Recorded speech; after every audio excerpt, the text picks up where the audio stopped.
Mesdames et messieurs, amoureux de votre chaîne C'est sur cette magazine, nous voici encore une fois aujourd'hui pour une autre production avec un invité qui n'est pas n'importe qui, bien sûr, un accoutumé de l'économie. Aujourd'hui, on va parler de l'économie et pourquoi pas les budgets de la République démocratique du Congo. On va essayer un peu les toucher à gauche, à droite pour vous donner un très bon contenu. Je suis Moïse Komayombi, journaliste de la chaîne C'est sur cette magazine. J'en suis pas seul, je suis avec un grand monsieur en tout cas, qui va pouvoir aussi se présenter dans quelques instants. Messieurs, bonjour. Bonjour, messieurs les journalistes. Aujourd'hui, nous sommes avec vous à la chaîne 7 sur 7 Magazine. Nous avons fait cette invitation justement parce que cette question était importante pour être clarifiée. C'était le moment propice pour qu'il y ait des clarifications par rapport à ça. En fait, la RDC, nous avons grandi sachant que ce pays a des dettes. Mais aujourd'hui, nous avons franchi la barre des 10 milliards. On peut un peu savoir, vous, en tant que spécialiste en économie, comment cela peut arriver dans un pays qu'on soit endetté? Merci beaucoup pour la pertinente question. Bon, je vais d'abord essayer de pouvoir un peu donner un peu la définition par rapport parce que il y a un monsieur qui m'écoute par exemple à qui il jouer et tout ça, Oui. qui puisse aussi comprendre de quoi est-ce qu'il s'agit. Ouais. La dette, quand on parle de la dette, c'est quoi? La dette, c'est l'emprunt. L'emprunt auprès d'un créancier. Au niveau de celui qui emprunte, on appelle ça l'emprunt. Mais auprès de celui qui a un créancier, celui qui a donné, on appelle ça la dette. La dette, oui. La dette. Alors, écoutez, pour comprendre ça, c'est très simple. Il faut comprendre ce qu'on appelle un budget.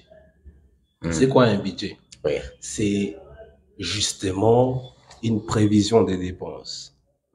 Une prévision des dépenses que je peux avoir, que vous aussi, messieurs les journalistes, vous pouvez avoir. Lorsqu'on écoute budget, souvent on fait allusion à l'État, pourtant tout le monde peut faire les budgets. Hein. Oui, oui. Ah, certainement. Donc, je commence par moi et toi parce que c'est quelque chose qui se fait quotidiennement. Certainement. Oui. Un certain nombre de gens le font, mais ils ne savent pas. Ils ne se rendent pas compte qu'ils sont en train de faire le budget. Voilà. C'est seulement une prévision des dépenses. Oui. Une prévision des dépenses qu'on peut faire dans un mois ou dans une année, mais qui reflète les recettes ou les revenus que vous pouvez avoir pendant cette année ou bien ce mois-là. Ce n'est pas l'argent, c'est une prévision des dépenses que vous pouvez avoir dans un mois ou dans une année, mais qui reflète, n'est-ce pas, les revenus ou l'argent que vous pouvez avoir pendant ces mois-là ou cette année-là. C'est donc, ce n'est pas l'argent, c'est une prévision des dépenses. Prévision des dépenses, c'est ce qui a l'argent. On prévient, bien sûr, ces budgets-là, les dépenses, sachant qu'on a l'argent. Oui. C'est-à-dire que lorsque le gouvernement sort un budget, c'est rassure qu'il y a dans la banque, il y a l'argent. Voilà. Alors, c'est là où je voulais aller. Hein.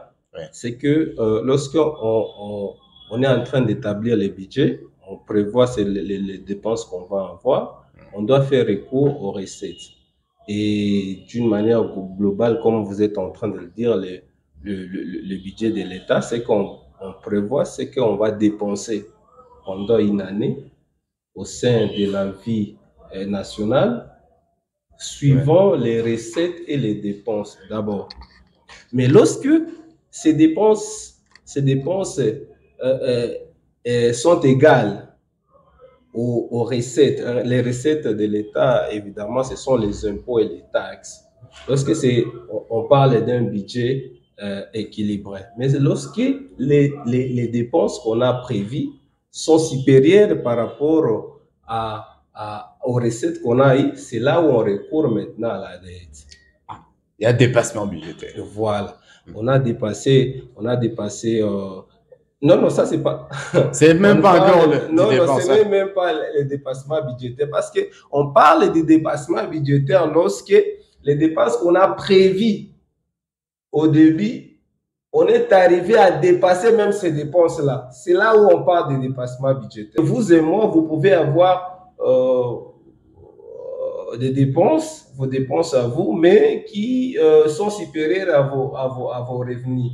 À ce moment-là, vous recourez à la dette. C'est la même façon que l'État aussi dans la vie publique, dans la vie nationale, lorsque un État a prévu ses dépenses, lorsque ces dépenses-là sont supérieures par rapport aux recettes, impôts et taxes que l'État va recouvrer, c'est à ce moment-là que l'État recourt à la dette. Pour comprendre un peu la situation, comment ce réglage-là n'est pas parfait? Écoutez, c'est très simple. C'est que nous avons souvent des dépenses qui dépassent les revenus. Vous pouvez expliquer, n'est-ce pas, l'impact que les détournements peuvent avoir sur les budgets. Les détournements, parce que nous avons entendu qu'il y a eu tellement de détournements dans les mandats de Félix, hein, il faut le dire. Alors, l'impact que ces détournements peuvent avoir sur le budget, parce que déjà nous sommes à 10 milliards de dollars de dettes. Vous voyez? Donc, moi, je voudrais que vous puissiez expliquer si c'est pas vrai, si ça n'a pas vraiment d'impact sur le budget, quelles sont les conséquences également? Ok, c'est très simple. C'est que j'étais en train d'abord dans la définition pour vous montrer où provient la dette. La dette, c'est que ça provient des dépenses qu'on a eues et que les recettes n'ont pas été capables de satisfaire ces dépenses-là. On recourt à la dette. C'est comme ça. Voilà. Bon, maintenant, comment est-ce que nous sommes arrivés là-bas? Eh bien, c'est très simple parce que la Direction générale de la dette publique existe dans ce pays. Et la Direction générale de la dette nous a brandi en nous disant que la dette qui a été accumulée a été due par rapport aux dépenses de la gratuité de l'enseignement. C'était ça, c'est que la Direction générale... Mais il y a un problème là-bas alors. Non, oui, c'est ce que j'aimerais un peu clarifier. C'est que ce n'est pas vrai. Ce n'est pas seulement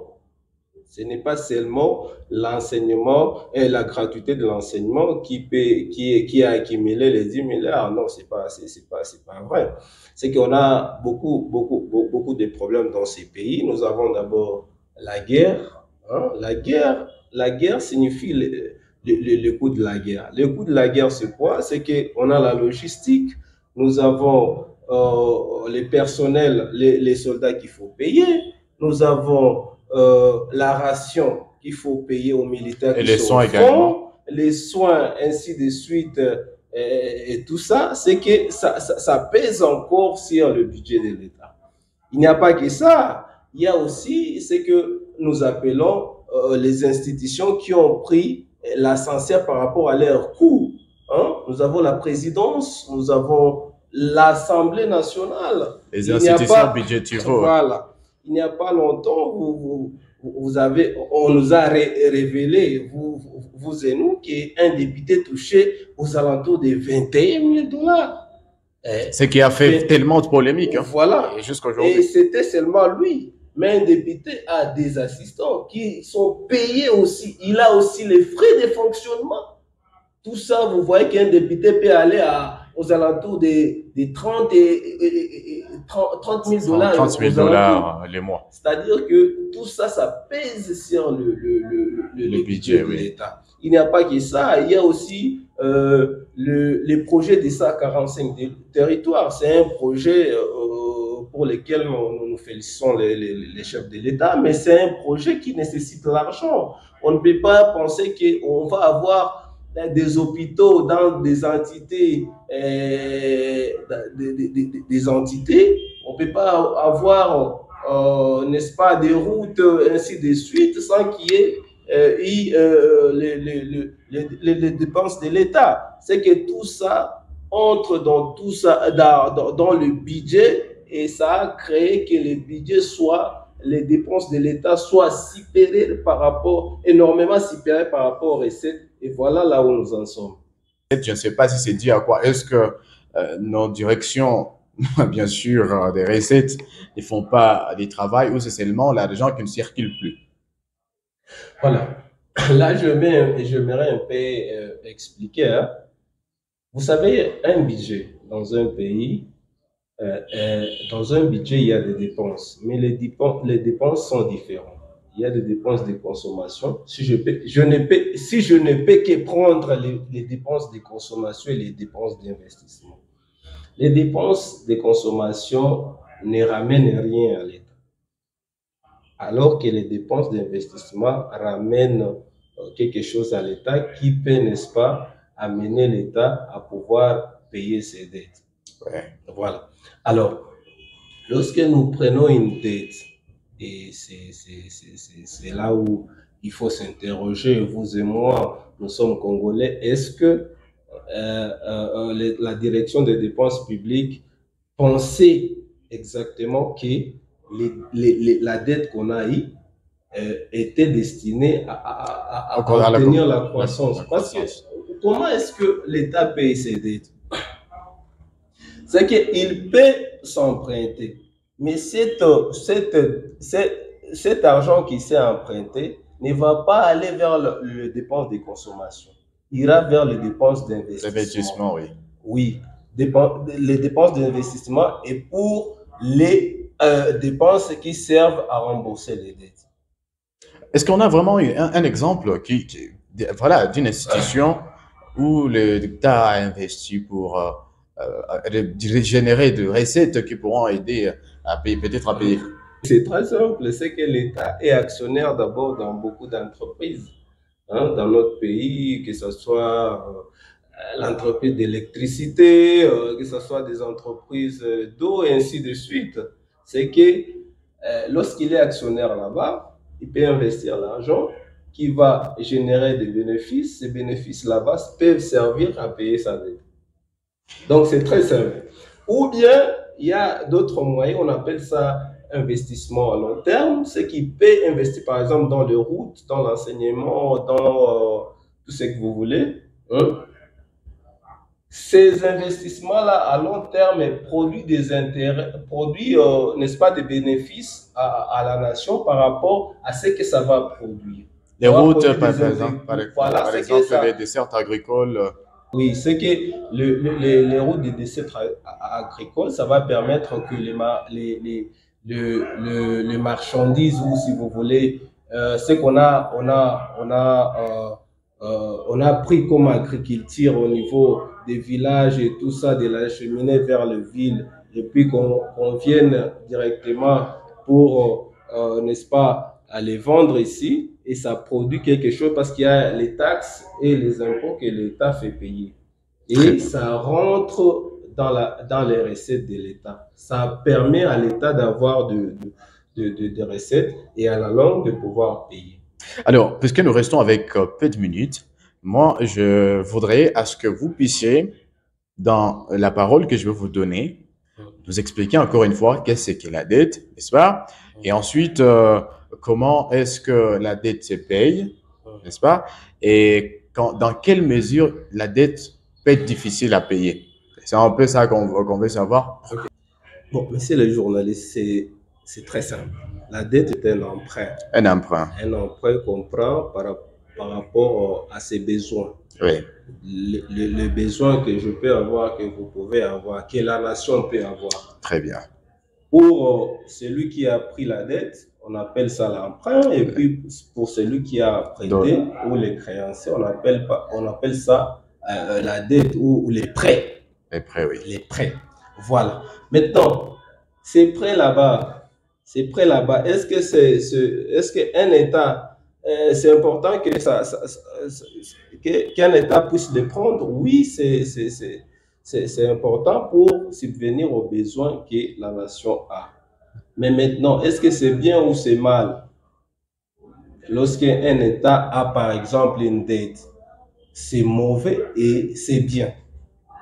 C'est mauvais pourquoi? Parce qu'un État, lorsqu'il ne paye pas ses dettes, cet État-là paye sa crédibilité au niveau international. Ça aussi, oui. Il paye sa crédibilité et devient insolvable. Et ce n'est pas bon pour un pays. Mais c'est bien aussi parce qu'un État n'est pas comme vous et moi. Nous, on peut avoir par exemple 80 ans et puis on meurt. Mais un État ne meurt pas. Un État est éternel. C'est-à-dire que, de toutes les façons, un État peut payer ses dettes au fil des ans. Oui. Voilà. C'est pourquoi vous allez, monsieur le journaliste, voir que des États qui sont très riches, ce sont des États aussi très endettés. Pourquoi ça? Pourquoi ça? Pourquoi ça? Parce que ces États-là prennent la dette pour les mettre vers Dans l'investissement aussi. voilà, dans l'investissement pour produire de la croissance. Voilà. Et lorsqu'il n'y a pas cet investissement-là, il y a ce qu'on appelle en économie, hein, ce qu'on appelle effet de boule de neige. C'est quoi? Lorsque le taux de la croissance est inférieur au taux d'intérêt, Oui. c'est que l'État recourt toujours à l'endettement. C'est ce qu'on voit avec la RDC. C'est-à-dire le taux d'intérêt qu'on a pris la dette n'est pas égal au taux de la croissance que nous avons. Nous recourons toujours à la dette. C'est l'effet de... C'est-à-dire on va s'endetter encore. Davantage. Oui. Voilà, davantage. Non, il faut une politique. Alors, voilà, il faut une politique qui permet que la dette qu'on a prise puisse servir à l'investissement, l'investissement qui va produire de la croissance. Cette croissance va permettre à l'État d'avoir des ressources pour payer ses dettes. Voilà un peu en résumé. Alors, il a très bien expliqué. Franchement, pour celui qui, même si vous avez des oreilles dures, là, vous avez compris, en tout cas, qu'est-ce que la dette. Aujourd'hui, nous sommes à 10 milliards de dollars. C'est-à-dire, c'est énorme et ça alerte en tout cas les observateurs économiques tels que Monsieur Magela, qui est avec nous ici sur le plateau. Alors, par rapport, bien sûr, au détournement et à d'autres sujets, il a dit qu'il est disponible prochainement pour y répondre. Et il sera, si vous êtes intéressé également à ces sujets-là, n'hésitez pas à écrire juste un petit commentaire pour que nous puissions, bien sûr, revenir sur cette question avec Monsieur Magela. Nous disons merci beaucoup pour cette intervention.